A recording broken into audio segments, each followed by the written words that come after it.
Deanna Zandt, longtime friend of PDF. She was last on our stage 2 years ago when her book, Share This, How You Will Change the World with Social Networking, came out. She's back to talk to us about the power of ad hoc networks, continuing a theme that was raised earlier by Peter Fine. And let's give it up for Deanna Zandt.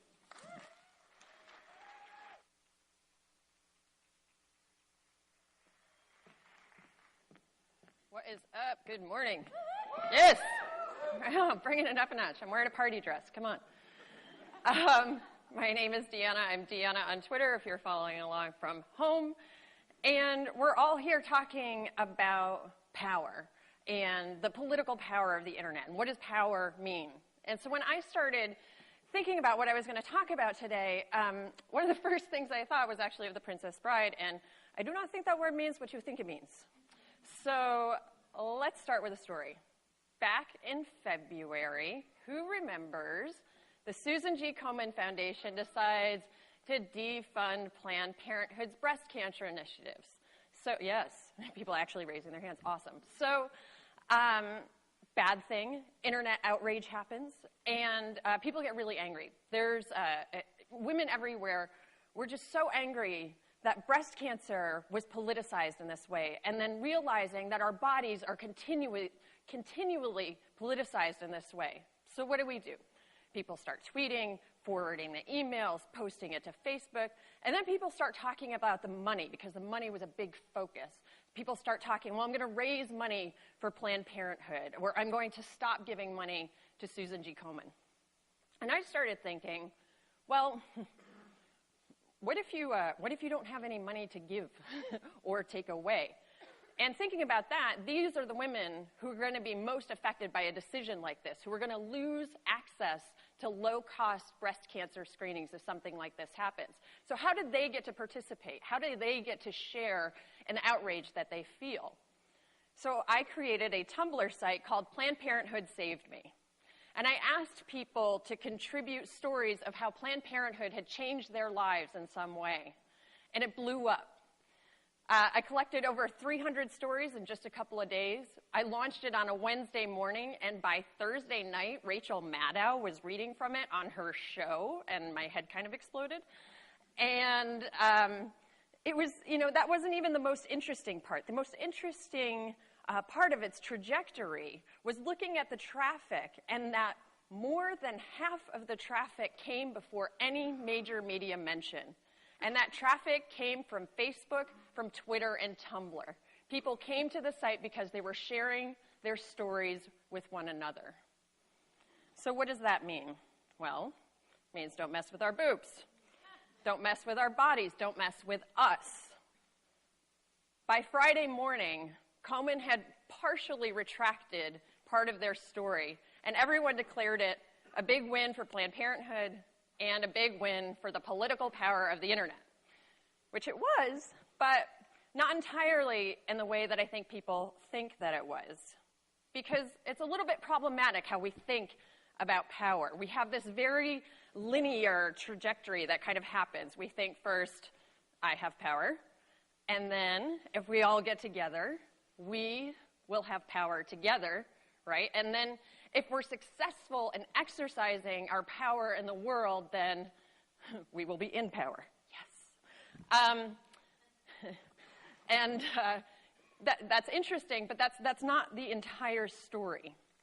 So thinking about connective technologies, and I want to be clear that I want to talk about not just the internet. I want to talk about those mesh networks, and I want to think about how mobile networks are also playing a part in how organizing and political power happens. These technologies are giving us, we all know, new ways to relate to one another and connect to one another. And they're giving us new ways to think about how our power works, but we're still sort of stuck in a kind of linear way of thinking. And so there are three systems of power that I want to talk about today. And I have to give huge props to Nilofer Merchant and Anne-Marie Slaughter, who both have recent posts that you should all look up about how power operates in the world and how it may be changing. And it's also important to note that the systems I'm going to introduce here are not mutually exclusive. So the first one is ad hoc power. And this is Clay Shirky's infamous, ridiculously easy group formation, right? And we come together quickly in a moment, and in the next moment, that can dissipate, and that's okay, and it moves on. And then the next one is networked power. And network power has stronger ties, more solid ties between the different nodes of who's participating in it. Some people may think that this is related to relational power, if you're getting into power theory stuff. And these people have a shared experience, or they have shared identity, or they have a shared, what's strongest here is that there's a shared component to how people are related to one another in networked power. Then there's hierarchical power, and this is also related to resource power. And this is traditionally what we think about when we think about people having external power in the world.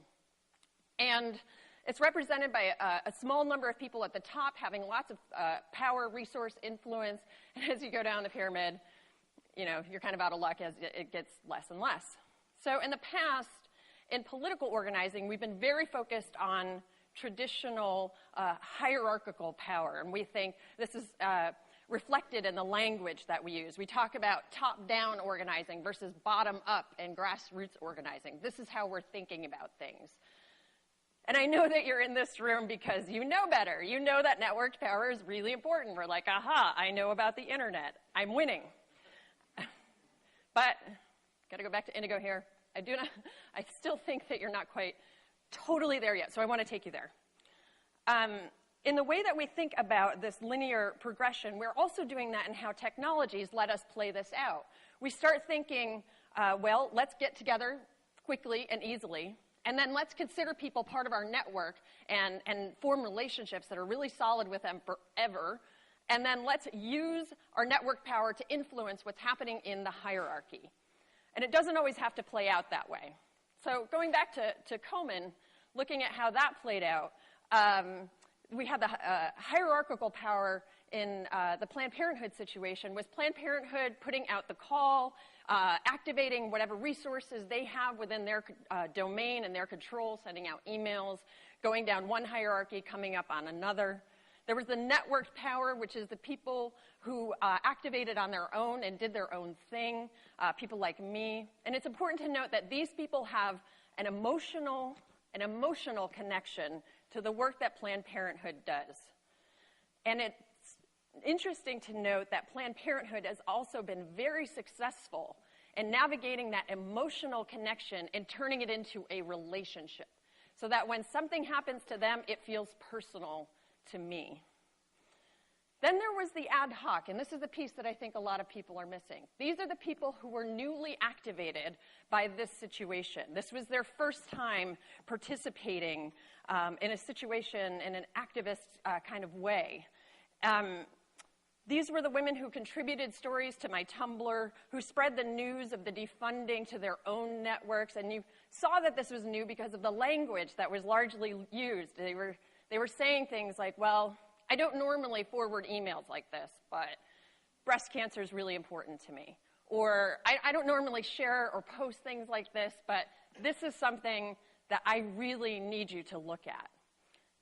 And what happened in that situation, what happens with the power of ad hoc, is those are the people who are able to reach beyond the choir, who are able to reach people who are not traditionally touched by a more networked, solid activism, who go out beyond a traditional feminist core.